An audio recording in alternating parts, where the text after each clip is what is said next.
Sponsored by Winwing Technologies. Replicates the real Viper's mechanical movement with full metal construction. Hello valued viewers, I hope you're all doing very well. Today is the 15th of April 2022. On the 13th of April, the Russian Slava class cruiser, the MOSZKVA, was damaged in the Black Sea. It was then towed, we think, towards Sevastopol, and it sunk yesterday on the 14th. This is such a big event and so relevant to Grim Reapers that we have to cover it as best we can. We'll do our best to be respectful. We're going to completely remove the geopolitics from the situation. That is not what we're interested in. We just want the engineering and the machinery. For me, it was a real shock. And quite sad in a way, because the Slava cruisers, of which 3 were completed, obviously this is sunk, so there's now 2 remaining. I always revered them, saw them as almost invincible, unsinkable, because of their massive defensive power. So to think that they could now be sunk by relatively small forces, and we'll talk about that in a bit, just came to me as a massive shock and a bit of a disappointment, I would say. So let's talk about the theories of how it could have been sunk. Officially from the Russian authorities, it was a fire on board, and the fire became catastrophic and it ended up sinking. So could an accidental fire have started out due to, for instance, equipment failure? Absolutely. These are very old ships. They're over 40 years old. And there is precedent for old Soviet-era ships catching fire and burning and nearly sinking. Obviously, it happened to the Kuznetsov and possibly others. Yes, it's possible. Could the fire itself sink a ship? Well, yeah, if it reached the magazine and started popping off explosives in the magazine, the whole ship would almost certainly go up and it very possibly could sink. That's assuming, of course, that the fire control couldn't deal with the fire. Could the fire have been started on purpose by arson? I don't see why not. Very possible. But the Ukrainian authorities say something very different. They say that they sunk the MOSZKVA with a couple of Neptune anti-ship missiles. And this, of course, is possible. Could a single or maybe 2 anti-ship subsonic cruise missiles sink a 12,000-ton cruiser if they impacted on it? The answer is yes. Or the answer is maybe. If it hit the magazine or near the magazine, almost certainly would ignite the magazine and the ship would detonate and probably sink. If 1 or 2 missiles hit elsewhere on the ship, then it would start a fire, obviously, and it then depends whether the crew and the fire control could deal with the blaze or not. And that is almost unpredictable. There is just so many parameters that would need to be calculated in whether that fire would spread or not. But just to show you how dangerous fire is to combat vessels, and really any vessel on the sea. We go back to 1982 and the British destroyers, and how many were damaged and sunk by fire, even in some cases with Exocet subsonic cruise missiles hitting, but not detonating, but just the impact of the hit and the excess fuel igniting and the fire spreading and destroying the ships. Fire really is the Achilles heel of these vessels. So it depends where it hit in the ship, and it depends how well the damage control could deal with the fire. So with that, let's start simulating. We're going to do a progressive experimental simulation on our simulated DCS here, which is pretty decent. What I'm really looking at is not the damage that the missile can do to the ship if it hits, because that is not very well modeled in game. It's just very simple. This ship has some hit points, and if the missile hits the ship, some of those hit points are removed, and once it gets down to 0 hit points, it sinks. That's obviously not like real life. Like I said, real life is really just rolling a dice. Where the missile hits, how well the damage control can deal with the fire. That bit's not simulated. So what I'm looking more at is, if the ship was really sunk by Neptune missiles, how could those Neptune missiles have got through the defenses of the ship? Like I said at the beginning, this ship I've revered because I've seen it as nearly immortal. It's got so many defensive systems that nothing should really be able to sink it until you get into really big forces. Obviously, if you had a Nimitz-class carrier group come in, it would blow it out of the water. But we don't have a Nimitz-class carrier group. We've got very small forces opposing this MOSZKVA in the Black Sea.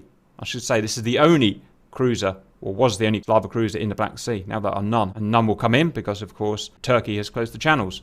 So how could these Neptune missiles have got to the ship? Like I said, progressive experiment. First, we're going to launch one KH-35. KH-35 is what the Neptune is built on. It's basically, well, it is a modified KH-35. That's what it is. So we've got a pretty decent analog. I should say we are in a correct location as the last known position of the cruiser before it was hit on the 13th. Where the missiles are launched from, we've got no idea. I've just assumed here because it's the closest point south of Odessa here, 32 nautical miles. Well within range, I should say, of a Neptune system. Stage 1, we will launch one Neptune analog missile, and out of interest, we'll also launch one American Harpoon. The Neptune, or the KH-35, is roughly the equivalent of the American AGM-84 Harpoon anti-ship cruise missile, about the same warhead, about the same speed, both subsonic cruise missiles. We'll start the weather as a perfectly sunny, decent day with no wind. Obviously, there was a storm on the day, and we will simulate that later as we bring in the progression. So let's look at the defensive systems of the Slava class cruiser.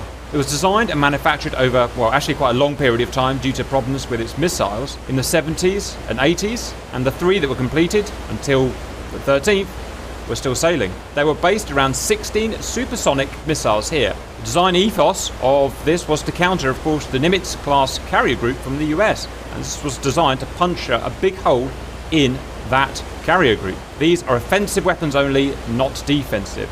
In terms of defensive, we start with the forts. S-300F, similar to the PS Grumble ground-based sight. They are long-range, VLS-launched anti-air missiles. They can shoot down other missiles, and they can shoot down aircraft. There are 64 of them.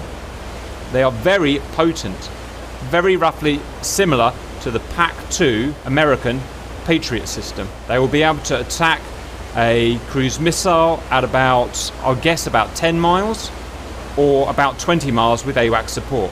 Next, for close-in defense, we have low-range radar-guided missiles in the form of what we call OSA missiles. They're about range of about 5 miles. They pop out from here. They are the same type of missile as fired from the SA-8 OSA land-based vehicle. Next, the AK-130 twin-barrel radar-guided 130mm cannon. I'm not sure if it can be used for anti-missile, but it can be used for anti-air. And finally, the close-in last line of defense, the mighty AK-630s. There are 6 of these turrets, radar-guided Gatling guns, 6-barrel, 30mm, similar to the American Seaways. You got one there, you got one there, 2 amidships, which I can't see. Can anyone see them? There they are. 1, 2 there, and another to port. So we've got the Navy Grumbles, or the forts, 64 of them, 40 OSA-type missiles, the AK-130 twin barrel, and 6 AK-630s. They are linked together with a 3-dimensional search radar and multiple fire control radars, which have redundancies built in, and they can have radar sharing. That's why I've always considered this, the Slava cruiser, although it is quite old, nearly invincible. Okay, let's run the first simulation. Everything's in place to where we assume it would be. We've got one American AGM-84 Harpoon being launched from the air here. That's the American one. We just want to use that as an analog just to compare to the Neptune or the KH-35 and a ground-launched KH-35. There it is. Okay, let's have a look at the different flight profiles of them. First of all, the KH-35. It's going to cruise at about 450 knots and it's going to go down to about 50 feet. Then we've got the Harpoon. It's a similar looking missile. Note that it's going to cruise much higher. In fact, there's the other one there. There's a KH-35. Look. The Harpoon's going to cruise at 1,000 feet. The Kayak's going to cruise at 50 feet. When the AGM-84, the Harpoon, gets within about 10 miles of the target, it uses its own radar. It will go down to about 50 feet. As well, let's see how the MOSZKVA defends itself. Everything's set up in red alert and they're ready to fire. I'm just speed forward because we can. Okay, here come. They're called Grumbles. They're very similar. Technically fort, but yeah, they are Grumbles as well. It's these guys here launching with the VLS. You can see the VLS tubes open. It can fire multiple at once and it can track, I think, the fort 6 targets at a time. And that is different directions as well. It's only putting 2 out because there's only 2 missiles. Oh, one's disappeared. If it finds it loses its solution, it will detonate. There we go. There's the 35 and there's the 84. And that is going to be a dead harpoon. Boom. So, why is it targeted the harpoon and not the kayak? Well, that is because of line of sight. This guy is 20 miles out or something like that, but it's low. And the earth is actually curved. You can't see that, but he could see the harpoon. So the harpoon flies high, it will get shot down. The kayak, not so much. That said, the fort should be able to attack the kayak when it comes over the Earth's curvature, which will be about 7 or 8 miles, something like that. So let's scroll forward. I'll put a measuring tape out so you can see we're at. The nautical miles, not miles, slightly longer than statute miles. 11. I personally would have expected the forts to start firing now as this comes over the horizon, which it will be over the horizon now, but it's not. Remember, conditions are perfect. The sun's out and there is no wind. He may simply be programmed to not use the forts up because they're very valuable, expensive missiles. Okay, at this point, the OSAs are fired. These are the close-range weapons, range about 5 miles, something like that. Much more accurate than the forts, much smaller warheads, much cheaper, and just much more efficient. And they should deal with the threat. Let's see. That should be a dead KH-35. Boom.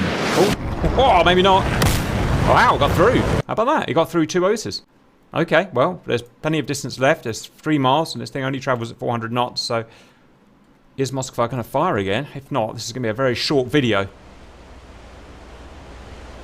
Tally. Fire control. There we go. We've got an arm launcher. I just pause there. These are what we call twin rail arm launchers. They pop out of here and shoot. It's kind of a transformery and cool looking. Right, let's see if they get here. I should say probability of kill increases as the range decreases. Boom! Taken down. Okay, so what we found there, it can intercept harpoon at long range. It can not intercept KH-35 at long range. It can at close range. Next, Ukraine claimed to have hit it with 2 missiles. I don't know how many it launched. It could have launched 8, 16. Absolutely no idea, but let's go with 2. Otherwise, in good weather conditions. Let's just speed that along. Ping, out they come. KH-35s, they'll get down to 50 feet pretty quickly. They already are, and 450 knots. They're long-range, jet-fueled, jet-powered missiles that can go for about 70 nautical miles, roughly. The fact that they're traveling so low, and this guy's not going to use the forts, is a major Achilles heel in the MOSZKVA design that we've already found today. I didn't even know it wouldn't use the forts. I thought it would. I mean, that's its first line of defense. 9 miles, 6 miles. I'm not expecting these to get through. Like I said, there are multiple redundancy fire control radars and whatnot. And the ship, it should be able to shoot these down. Boom, 1 down.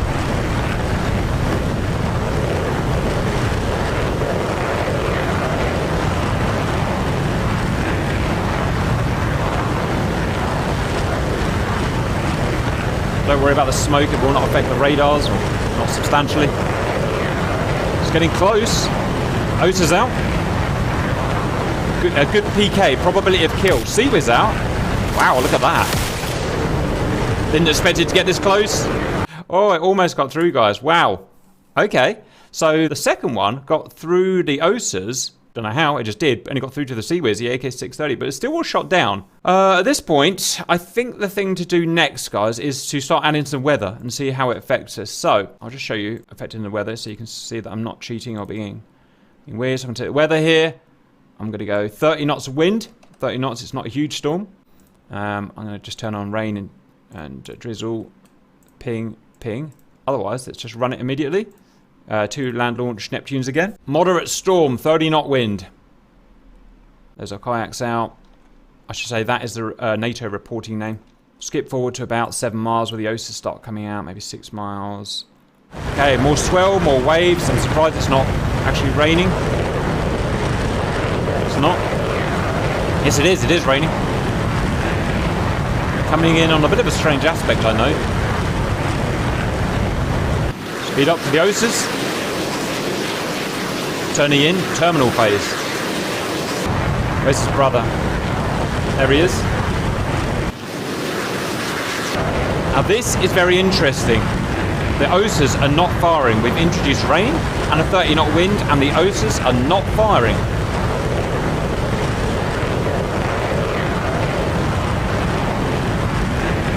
Also, the ship doesn't even appear to be moving this time. I don't know why. It should do. Oh, yes it is. Yes it is. OSAs are not firing. AK-630 out. 1 down. Ah. Look at the... Right in the magazine. That's the first time we've run that, by the way. hit. Moskva sunk. Wow. What on earth happened there? The OSAs don't fire in a storm. I'm not dreaming, am I, guys? The OSAs do not fire in a storm. No. Why no, is that? Now, here's the thing. The plane, I could imagine if it was a massive storm, but it's not. The roll on the ship is minimal. Bank angle doesn't tell me, but there is not much roll. And it's not a huge swell. Moskva should be able to cope with that, and it should be able to use its defensive weapons. But it can't. In the sim, if I put this rain on and I put 30 knot wind on, like I said, it isn't massive, OSAs will not fire. Like I said, the damage is not modelled properly in the sim. It's a basic hit point thing. But if that was real, and that missile hit on the magazine, the whole thing would go up. Boom! We actually thought we would have to do more work, much more work, to sink this. Wow, look, the forts got ready, but they never fired. We thought we were going to have to do much more work to sink the Moskva, but all we had to do in the end was fire 2 missiles, like apparently Ukraine said they fired, and we put a 30 knot wind on. You can go and try this at home to see that we're not cheating. We set the carrier on cruise 16 knots. We set the rain going, and the fire control radars do not work. And the OSAs, which are there, they're raised, but they do not fire. Cannot be fired in this weather. So the ship that I thought was invincible can't fire when it rains. I don't know. I really don't know what to think about that, guys, and find that a bit stunning. What do you guys think about that? I think it's ridiculous that a navy gets defeated by water. Fair weather navy. And it's amazing. Here's the thing, though. Russia is used to bad weather. It operates in the Baltic. Its main seas are the Black Sea and the Baltic Sea, both of which have pretty terrible weather. I think you'd agree. And even simulated in-game, the OSAs won't fire. Its main close-range defense do not fire in the bad weather. And look at it. Look at the ship move. It's not rolling a lot and it's not pitching a lot. That is perfectly moderate for a ship.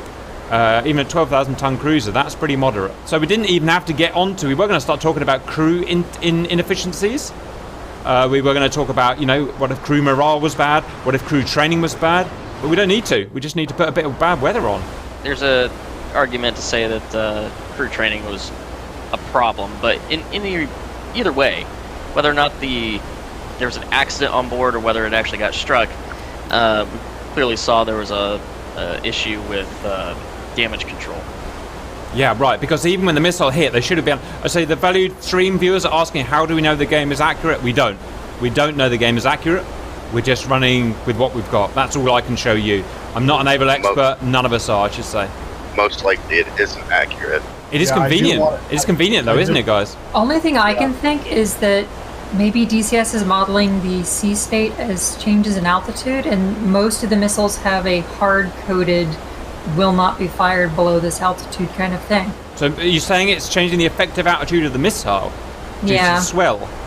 Yeah, but I'm not sure if that's modeled. That'd be kind of cool if it is, but... Well, something's modeled in there, isn't it? Because all I've changed is the wave height and put some rain on. I'd be curious to run the test without the rain. Okay, we're going to run... Yeah, 30 knots, but 30 knots of wind, but... So, what we're going to do now is turn perfect weather on, but have the same swell. This will be interesting. So, no atmospheric condition, but just having the water on. Let us know your thoughts, obviously, valued viewers, about what you think is going on. But wouldn't it be funny if that is realistic and that's what happened? Wouldn't that be crazy? No, you couldn't have that. You couldn't have a cruiser that couldn't fire. Okay. Well, just like our B2s not being able to be out in weather. Yeah, there is precedent, isn't there, guys? There is precedent. Right, here we go. 6 miles. No atmospherics, but the swell is high. I should say these waves look small, but they're not small. They're 20-foot waves. Probably more. Maybe 30, maybe 40-foot waves. Yep, same thing, guys. No OSA. OSA will not fire when the sea swell is high. Yeah, so I think it's because there's a little clock essentially that runs when it acquires before it'll fire, and I think the waves are resetting the clock. Roger. It didn't get through that time. The AK-630s shot it down. Whether the AK-630 shoots it down or not is pot luck. Is whether a bullet happens to hit the missile or not, and that is just rolling a dice at that point. Are those radar-guided guns? They are radar-guided guns. But they don't have a minimum altitude. No, they'll fire at anything. They'll fire at a speedboat. So what we've proved there, Cortana, is still the OSAs will not fire. Are they on their arms? Yeah, they're on their arms. They're out and ready, but they couldn't fire because of the swell. Yeah, so that'd just be a hard-coded thing in DCS more than likely. But I don't. Yeah, honestly, you'd have to ask somebody who is more familiar with naval stuff as to whether or not that'd be something that. Right, so would actually be a problem. We've demonstrated something interesting at least. What we need now is a naval expert that knows these systems inside out to tell us whether that is how it would work in real life. Would the swell destroy the ability for the missiles to be launched? I just wanted to show you because it looked like those waves were small. Waves always do if you've got no reference. But this is a 12,000 ton cruiser. It's extremely big. A man looks very small on that. Look how big these waves are. Look at that. Now radar, I'm right in saying the radar wouldn't go through that wave. Is that right, guys? I don't think it would, or it'd mess up fire control radar trying to go through that wave, right? I think it would. I think it would act pretty similar to the ground. It's essentially impenetrable. And look how big that is. And it's going to mess. It's going to bounce that signal about. Wow, look how big it is, guys. That's incredibly interesting, guys. We're going to open up a big old can of worms here, guys. The valued viewers have been asked, can land-based OSAs launch in a 30-knot wind? Yes, they can. I definitely tried that. So it is definitely a sea thing, and it's definitely related to the swell. Right, that's the best we can show you, valued viewers, as our sim will model it. I hope you find that interesting. Anyway, I certainly did. The main Grim Reapers videos are now being split between this YouTube channel and the Grim Reapers 2 YouTube channel. So if you want to see all of the Grim Reapers videos, please consider subscribing to both channels. And thank you for watching.